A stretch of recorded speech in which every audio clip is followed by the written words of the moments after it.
हमारा है जो हमारा 35 एकड़ ज़मीन पे वहाँ प्रोजेक्ट का चल रहा है, बहुत तेज़ी से भरा हो रहा है। आप लोग भी जाके देखिएगा आगे कि अगर हम लोग कहते हैं उसे करते हैं। मैंने वीडियो लाइव भी कल डाला था और दबा के वहाँ भराव चला, और ये उस प्रोजेक्ट के उस अनुसार चल रहा है, नितिन गडकरी जी की योजना के अनुसार। ना गवर्नमेंट का टेंडर, ना गवर्नमेंट का पैसा, ना जनता का नुकसान, और जिनका हो रहा था नुकसान उनकी भी करते हुए भरपाई, और फ्री में उस भराव को करवा रहे हैं जो कम से कम कई करोड़ रुपए का वो होता जा करके।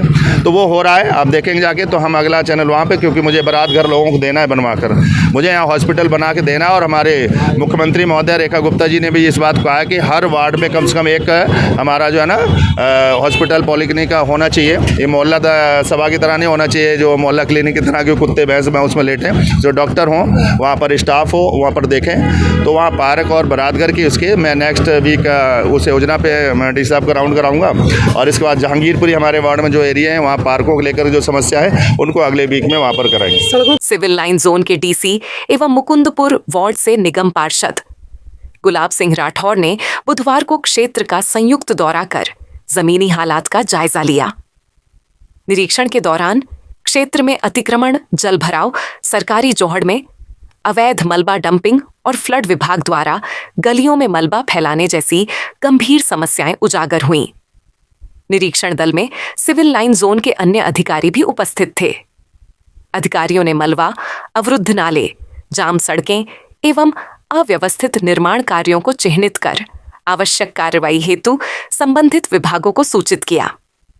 डीसी ने मौके पर ही आदेश जारी करते हुए कहा, जहां भी सार्वजनिक मार्गों और जल निकासी स्थलों पर मलबा पाया गया है वहां चालान की कार्रवाई की जाएगी। ये जनता की सुविधा और सुरक्षा का मामला है, इसमें कोई लापरवाही स्वीकार नहीं की जाएगी। निरीक्षण के दौरान पाया गया कि फ्लड विभाग के ठेकेदारों द्वारा कार्यस्थल के आसपास भारी मात्रा में मलबा अस्थायी रूप से डंप किया गया है, जिससे सड़कों पर आवाजाही प्रभावित हो रही है। डीसी ने कहा कि यदि विभाग ने शीघ्र सफाई नहीं की तो चालान की कार्रवाई सुनिश्चित की जाएगी। निगम पार्षद गुलाब सिंह राठौर ने बताया कि क्षेत्र की समस्याएं अलग अलग एजेंसियों के बीच समन्वय की कमी के कारण जटिल बन जाती हैं। उन्होंने कहा, जनता को यह जानने की जरूरत नहीं कि नाला किस विभाग के अधीन है। जनता को सिर्फ समाधान चाहिए और हम उसका प्रयास कर रहे हैं।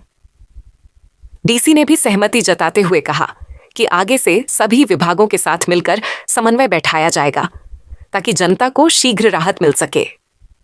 डीसी ने जानकारी दी कि क्षेत्र में जिन इमारतों को खतरनाक घोषित किया गया है उन्हें लेकर पहले ही नोटिस भेजे जा चुके हैं। यदि निर्धारित समय सीमा में कार्रवाई नहीं की जाती तो एमसीडी स्वयं विध्वंस करेगी और खर्च भवन स्वामी से वसूला जाएगा।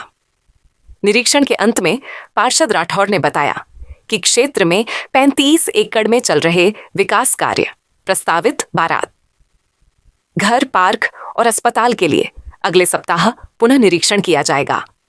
उन्होंने यह भी कहा कि आगामी मानसून से पहले सभी मुख्य नालों की सफाई सुनिश्चित की जाएगी। डीसी व निगम पार्षद का यह संयुक्त दौरा मुकुंदपुर की वर्षों पुरानी समस्याओं पर एक निर्णायक कदम माना जा रहा है। जनता को उम्मीद है कि अब प्रशासनिक सक्रियता के चलते क्षेत्र को स्थायी समाधान मिल सकेगा। जो होता है दोनों डिपार्टमेंट में, क्योंकि बड़ा सिंपल सी बात है, जहाँ भी कूड़ा नजर आता है लोग सीधे एमसीडी को ही बोलते हैं, उनको नहीं पता है। और जनता का काम नहीं है जानना कि नाला किसका है और ये वाटर बॉडी किसकी है। उनको तो लगता है बस कूड़ा है, एमसीडी का है, एमसीडी इसको साफ़ करें। लेकिन क्योंकि कानूनी उसमें हम लोग नहीं कर सकते हैं, हम लेटर लिखते हैं। अभी मैंने अपने जेई से भी बात की थी तो उन्होंने बताया कि ऑलरेडी हमारे एई साहब ने ऑलरेडी लेटर लिखा हुआ है। उनको इंस्ट्रक्शन दिया है कि अब मेरे सिग्नेचर पे हायर अथॉरिटीज़ को हम लेटर लिखेंगे। अभी माननीय कमिश्नर साहब ने भी लास्ट वीक में मीटिंग ली थी, सारे इंजीनियर सबको बुलाया था। उन्होंने भी इंस्ट्रक्शन बहुत क्लियर दिए हैं, जहाँ पे इस तरह के इशू हैं, जहाँ दूसरी एजेंसीज़ को काम करना है, चाहे वो पीडब्ल्यूडी हो, चाहे वो फ्लड हो, तो उनको कम्युनिकेट करना ज़रूरी है। उनको हमको बताना ज़रूरी है कि भाई ये आपकी जगह पे ये आपके नाले हैं या ये आपके प्लॉट है जहाँ पे प्रॉब्लम है, आप इस पर एक्शन लीजिए। तो आज उनको जो फ्लड को है उसको लेटर आज चला जाएगा। मीटिंग हमारी होती है दूसरे डिपार्टमेंट के साथ भी, नेक्स्ट मीटिंग में हम ये पॉइंट रेज कर देंगे। जो प्राइवेट प्लॉट की जहाँ तक बात होती है, प्राइवेट प्लॉट में एमसीडी नहीं जा सकती है, तो उसमें हम उनका चालान वगैरह काटते हैं सफाई वगैरह का, तो वो हम चालान वगैरह काट देंगे, एनजीटी के चालान कटते हैं सफाई से, लेकिन प्राइवेट प्रॉपर्टी के अंदर एमसीडी का रोल होता नहीं है। होता नहीं जी सर। एक बड़ी समस्या ये भी है कि जो ये मुख्य रोड जिस जगह हम खड़े हुए हैं, हाँ जी, करोड़ों की लागत से इसको बनाया गया, लेकिन ये डंपिंग साइट बनता जा रहा है। यहाँ कूड़े का ढेर कई जगहों पर देखा गया है। इसको लेके क्या कुछ कार्रवाई की हाँ, जाएगी? ये रोड तो अभी बची नहीं। ये अभी देखा, इसमें ये भी पाया गया कि पीछे मलबे के ढेर भी लगे हुए हैं। ये अभी जैसे पता चला है कि ये पीछे काम हो रहा है, फ्लड के ठेकेदार काम कर रहे हैं, उन्होंने अपना ये पॉइंट बना दिया है, तब टेम्प्रेरी कलेक्शन पॉइंट बनाया हुआ है कि वो अपना सारा मलबा पहले यहाँ लाते हैं, फिर एक बार में यहाँ से सारा मलबा उठा ले जाते हैं। तो हमने जेई को इंस्ट्रक्शन दिया है, मेंटेनेंस को, वो बात करेंगे और अगर ज़रूरत रहेगी तो उनका चालान काटेंगे, क्लीन कटवाएंगे। सर, जो कूड़े के ढेर है वो बात आपकी सही है, कूड़े के ढेर बिल्कुल नहीं होने चाहिए, गलत लगता है, ख़राब लगता है। ये इंपॉर्टेंट सड़क है, यहाँ से हज़ारों लोग जाते हैं, जैसे पार्षद जी ने बताया, तो कूड़े के ढेर हम साफ़ करवा देंगे। वो हम रेजिडेंशियल एरिया है, बड़े बड़े कबाड़ के गोदाम यहाँ बने हुए, गर्मी का मौसम है, आग लगती है, इन पर कार्रवाई क्यों नहीं? मैंने अभी जैसे आपको बताया, हम चालान काट देंगे। प्राइवेट प्रॉपर्टी के अंदर वो है, गोदाम नहीं है, किसी ने अपना सामान रखा हुआ है, चालान जाएंगे, शोकोस नोटिस जाएंगे। ओपन है, आपने देखा सिर्फ 4 दीवारी करी हुई है, तो उसमें थोड़ा सा अभी इंस्ट्रक्शन जैसे दिए हैं, हम भेजते हैं, नोटिस भेजते हैं, नोटिस करवाएंगे, एनजीटी के चालान कटवाएंगे, ठीक है। उसके बाद अगर जैसे आपने बोला है कि अगर हमको डेंजरस रखेगा, हम एसडीएम वगैरह को लिखेंगे, उनके पास रूल रहता है उसमें एक्शन करने के लिए, वो एक्शन करवाते हैं। सर, कुछ एक बिल्डिंगें यहाँ बुराड़ी में भी झुकी हुई हैं, उनको लेकर सर आपकी तरफ से कोई एक्शन रहेगा? अभी शायद पहले भी किसी ने मेरे को बोला था, कल भी मेरे पास कॉल आए थे। देखिए, डेंजरस बिल्डिंग जितनी भी रहती हैं, जैसे ही हमारे पास इन्फॉर्मेशन आती है, नोटिस चले जाते हैं, जिम्मेदारी ओनर की होती है, या तो वो तोड़ दें जो डेंजरस बिल्डिंग है। अगर वो डेंजरस बिल्डिंग नहीं तोड़ते, हम पुलिस को भी लिख देते हैं, बिल्डिंग खाली करवा दी जाती है। अगर वो नहीं तोड़ते तो हम उसको तोड़ते हैं, उसके बाद में जो भी उसका खर्चा होता है तोड़ने का, वो हम ओनर से वसूलते हैं। तो अगर ऐसा कोई है तो हमारे मैंने कल भी मीटिंग ली थी एक्शन साहब वगैरह के साथ, और कई नोटिस हमारे ऑलरेडी जा चुके हैं। अगर इस साइड भी ऐसा होगा तो हमारे नोटिस चले जाएंगे। करते हो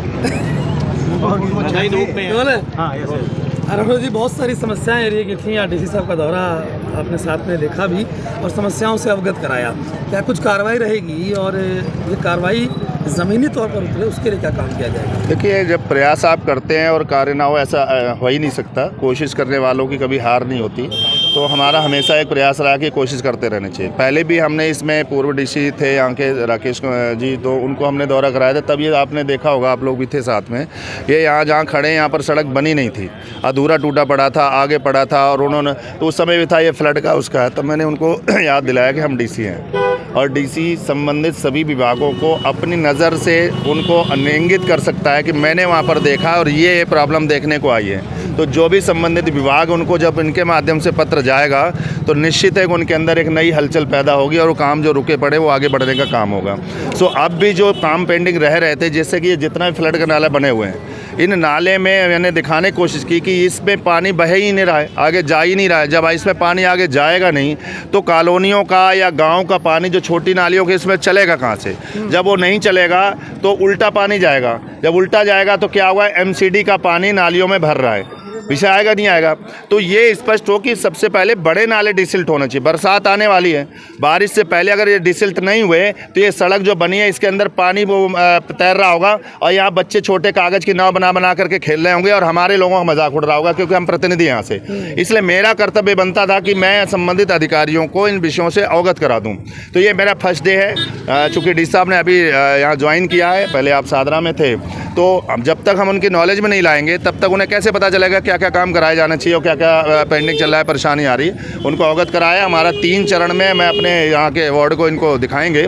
आज मैंने चूँकि जिनसे ज़्यादा जल्दी बरसात के टाइम प्रॉब्लम आने वाली वो हमने दिखाया है। इसके बाद हम अगला जो राउंड हमारा है, जो हमारा 35 एकड़ ज़मीन पे वहाँ प्रोजेक्ट का चल रहा है, बहुत तेज़ी से भरा हो रहा है। आप लोग भी जाके देखिएगा आगे कि अगर हम लोग कहते हैं उसे करते हैं। मैंने वीडियो लाइव भी कल डाला था और दबा के वहाँ भराव चला, और ये उस प्रोजेक्ट के उस अनुसार चल रहा है, नितिन गडकरी जी की योजना के अनुसार। ना गवर्नमेंट का टेंडर, ना गवर्नमेंट का पैसा, ना जनता का नुकसान, और जिनका हो रहा था नुकसान उनकी भी करते हुए भरपाई, और फ्री में उस भराव को करवा रहे हैं, जो कम से कम कई करोड़ रुपए का वो होता जा करके। तो वो हो रहा है, आप देखेंगे जाके। तो हम अगला चैनल वहाँ पे, क्योंकि मुझे बारात घर लोगों को देना है बनवा कर, मुझे यहाँ हॉस्पिटल बना के देना है। और हमारे मुख्यमंत्री महोदय रेखा गुप्ता जी ने भी इस बात को कहा है कि हर वार्ड में कम से कम एक हमारा जो है ना हॉस्पिटल पॉलीक्लिनिक का होना चाहिए। ये मोहल्ला सभा की तरह नहीं होना चाहिए, जो मोहल्ला क्लिनिक की तरह के कुत्ते भैंस में उसमें लेटें, जो डॉक्टर हों, वहाँ पर स्टाफ हो, वहाँ पर देखें। तो वहाँ पार्क और बरातघर की उसके मैं नेक्स्ट वीक उस योजना पे मैं डी साहब का राउंड कराऊंगा। और इसके बाद जहांगीरपुरी हमारे वार्ड में जो एरिया है वहाँ पार्कों को लेकर जो समस्या है उनको अगले वीक में वहाँ पर कराएंगे। सड़कों की समस्या बड़ी गंभीर है। सड़क करोड़ों रुपए की बनाई गई जहाँ पे हम खड़े हैं, और यहाँ मलबा है, यहाँ डंपिंग साइट बना दी गई ये जो भी ठेकेदार यहाँ पर इन्होंने बदतमीजियाँ की हैं और आराम का पैसा लूटा है, सरकार बदल गई, मुख्यमंत्री बदल गए, नेता बदल गए, योजना बदल गई, सिस्टम बदल गया, अगर ठीक नहीं किया तो ये सब जेल जाएंगे, मेरी गारंटी। मैंने इनकी स्कीम के लिए व्यवस्थित तरीके से सही जगह पे पत्र पहुँचा दिए और इसीलिए मैंने अपने अधिकारियों को यहाँ पर दिखाया जाकर के कल को इनसे भी जानकारी अगर ली जाए तो सही जानकारी दे सकते हैं, क्योंकि सामने आई कॉन्टैक्ट होना एक बहुत ज़रूरी होता है जो उन्होंने स्वयं देखा है। तो मुझे लग रहा है कोई ठेकेदार अगर बेईमानी की नीयत से यहाँ पर काम कर रहा है तो जब उनके आकाओं की खैर नहीं है तो फिर उनकी खैर कहाँ से होगी। सर पिछली बार भी डीसी साहब आए थे, आपने दौरे करवाए थे, रोड पे जो ट्रैक्टर ट्रॉलीज वगैरह इंक्रोचमेंट है वो भी नहीं हटा। आज दौरे हुए हैं, कुछ समय के लिए तो हट गया, 2 घंटे बाद ये दुकानें वापस फुटपाथ पे इंक्रोचमेंट मिलेगा। इसके लिए क्या अधिकारी नहीं, आज हमारा फोकस ट्रैक्टर ट्रॉली की तरफ नहीं था। आज हमारा फोकस जो कि बरसात का सीजन आ रहा है, मानसून सत्र आ रहा है, मानसून में वहाँ पर नाले अगर साफ़ हो जाएं, नाले साफ़ हो जाएंगे तो नालियों को पानी बाहर निकलेगा तो लोग कचड़ा और कीचड़ और डूबने से बचेंगे। तो मेरा फोकस उसमें था। अब उसमें जो ट्रैक्टर ट्रॉली और वहाँ पर है तो वो ऑलरेडी कहीं ना कहीं पुलिस डिपार्टमेंट भी उसमें अपना एक्शन करना चाहिए। एमसीडी तो एक बार उन्होंने रेड डाला चले गए, उन्होंने 2-4 उठाया, इसके बाद वो 24 घंटे तो आ रह नहीं सकते। तो कहीं ना कहीं मैं आपके चैनल के माध्यम से थाना बलशुआ या जहाँ पर भी ऐसी चीज़ें हो रही उनसे भी कहना चाहूँगा इन व्यवस्थाओं को ठीक कर लें, अन्यथा जैसे मुख्यमंत्री महोदया ने डीसीपी साहब को एक मंच पर निर्देशित किया है कि हमें 0 टॉलरेंस चाहिए इसमें नशा मुक्ति पे, ऐसे ही यहाँ जाम के लिए भी 0 टॉलरेंस चाहिए, उसके पुलिस प्रशासन को भी मदद करना होगा। मुकुंदपुर चौक जाम मुक्त होगा आज के बाद भी? आज के बाद नहीं, लोगों का काम है जाम लगाते रहना, हमारा काम है जाम खुलवाते रहना। हम उसके लिए नई योजना हमने डी साहब ने रास्ते में ही बनाया है, इस जाम को कैसे मुक्त दिया जाए। तो हम बहुत जल्दी उसमें ग्रीन पट्टी या रेड पट्टी खिंचवाने वाले हैं। और जो दुकानदार, मॉल मालिक हो, चाहे वहाँ पर दुकानदार है, अगर उस लाइन के बाहर चाहे वो स्वयं हो चाहे उसके कोई भी किराएदार अगर ठेली पटरी बाहर लगाएंगे तो हम रेडी तो उठवाएंगे ही, बल्कि उस दुकानदार का भी चालान कटवाएंगे जिसके सामने लग रहा होगा। दिल्ली की खबरें यानी दिल्ली न्यूज़ 24।